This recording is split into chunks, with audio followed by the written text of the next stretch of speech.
नाशिक जिल्ह्यातील पैशाच्या देवाणघेवाणीवरून अपहरण केलेल्या इसमाची सुटका।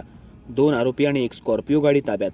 अपहरण करणारे कवठे महांकाळ तालुक्यातील शरद गलांडे राहणार रांजणी तालुका कवठे महांकाळ, शंकर गिडे राहणार रामपूरवाडी तालुका कवठे महांकाळ या दोघांना अटक करण्यात आली आहे। रजेवर असताना पण फक्त कॉलच्या आधारे अपहरण करणाऱ्या आरोपीला संजयनगर पोलीस ठाण्यातील जिगरबाज पोलीस कर्मचारी दीपक गायकवाड यांच्या विशेष प्रयत्नानं आरोपींच्या मुसक्या आवळल्या।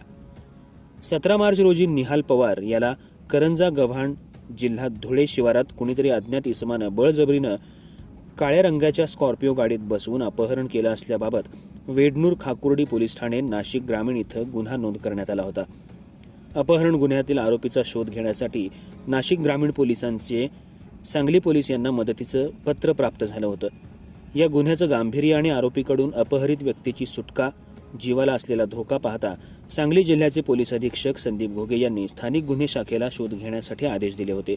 रजेवर असताना पण फक्त कॉलच्या आधारे अपहरण करणाऱ्या आरोपीला संजयनगर पोलीस ठाण्यातील पोलीस कर्मचारी दीपक गायकवाड यांच्या विशेष गोपनीय माहिती आधारे आरोपींच्या मुसक्या आवळण्यात आल्या।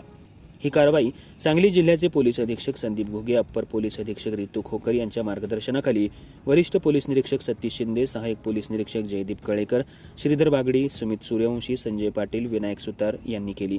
अर्थराज्य न्यूज मराठीसाठी कवठे महांकाळ प्रतिनिधी जगन्नाथ सकट।